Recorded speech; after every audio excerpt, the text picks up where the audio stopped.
What's going on, everyone? Jack here from Half Chrome, and this is the BetaFPV Air75 II. And this is the drone that I would recommend to anyone that's thinking about getting into FPV. It's a little bit larger than a traditional 65mm tiny whoop, and that adds some serious advantages. It's obviously a lot smaller and lighter and easier to handle than a traditional 5-inch quad. A lot of people quit FPV because drones are too fragile, they're too hard to fly, and they break. The hobby itself can be kind of intimidating.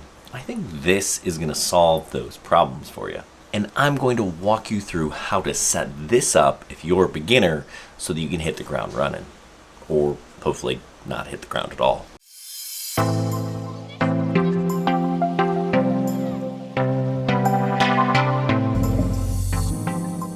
So I think this 75 is kind of the sweet spot for flying, especially if you want something you can fly around the house and indoors. Because it's larger than a 65, you're going to get more flight time, it's going to be a little bit more stable, and if you wanted to, it'll be faster. Plus, this 75 is going to be great for flying outside around your backyard. I can't fly one of these in my backyard, it's too noisy, and frankly, it's too dangerous. So let me talk about this guy specifically. BetaFPV has been making a tiny whoop drone. This is what we call drones with this form factor, these ducted propellers or propeller guards kind of built into, and that is the frame. This is a redesign of the Air75, and the frame is slightly different, a little bit lighter, and supposedly a little bit more durable. But the biggest upgrade to this drone is the flight controller. That's this board here. That's essentially the brains of the operation here. And I think the biggest upgrade is this 12 amp ESC. I found that that is kind of the weak spot for most quads when you crash, especially with these all-in-one boards. That's the thing that's going to break on you. Plus the board is a little bit thicker, and they kind of just redesigned how they mounted it, which also in their testing holds up better in crashes. And let me just tell you, you're going to crash. You're going to crash a lot, so you need something that can handle a crash. And again, smaller drones like this can handle crashes much better than full-size or 5-inch quads. Now you can get up to 7.5 minutes, and that may not sound like a whole lot of flight time.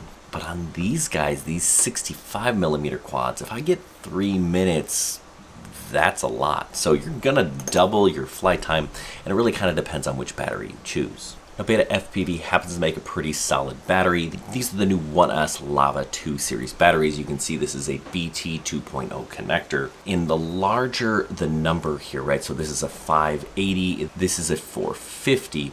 That's the capacity. You can think of that as like your gas tank. So 500 milliamp hours will give you a little bit more gas, a little bit more flight time.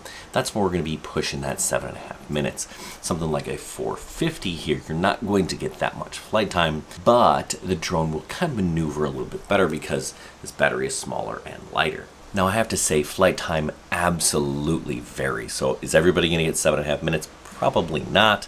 It depends where you fly, when you fly, and how you fly, condition of the battery, temperature, all sorts of things. Now there are actually 3 versions of this Air 2, and again, this is the one you want. This is the Freestyle version.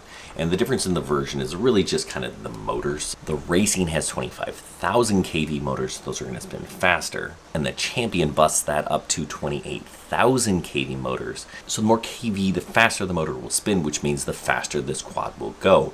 Also means you're going to burn through those batteries faster, so you're going to limit your flight time. So you'll get less than 7 minutes on the Champion and right around 7 with the Racing. I really do think that this Freestyle is the best option for most people. It's going to be plenty faster, you're going to get better flight time, and it's not going to churn through those batteries quite as fast. You can see here the motors here are plugged in. That just allows you to, say if you wanted to buy different motors and just plug them in, whereas the Champion Edition, they're soldered on, so you gotta know how to solder onto a tiny board. That's just something you need to consider if you're gonna go with the Champion Edition. I'm a big fan of flying this guy. You can fly it inside or outside. That's what ducted drones or tiny whoops are best for.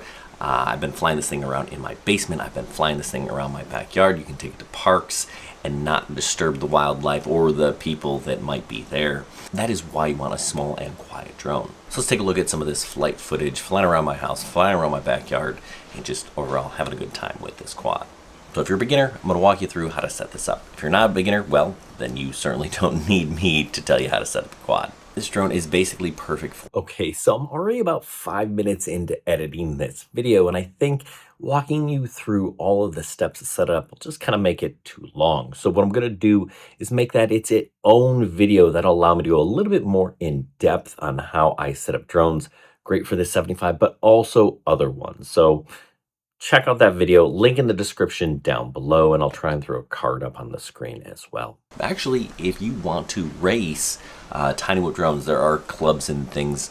If you jump on Facebook or you do a quick Google search, you may be able to find one in your area where people will fly these things, bowling alleys, restaurants, gyms.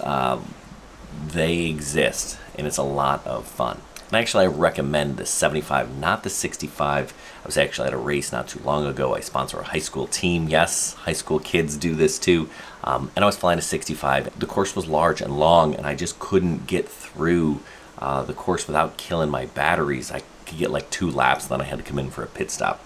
The 75, had I used this, that would have absolutely been a better choice. Definitely something to consider if you want more flight time than a 65. You don't want something that is dangerous and loud like a 5-inch. I think this really is a sweet spot, and when you tone it down with a throttle control, it just becomes a lot more manageable and easier to fly. Anyway, I hope this video was helpful. If it was, give us a thumbs up, subscribe to the channel. If you have a question about this thing, drop it in the comments down below. I do read the comments, I do answer the questions. So if you want one, link in the description down below. Yes, it's an affiliate link, which just means it helps support this channel so I can keep making videos for you.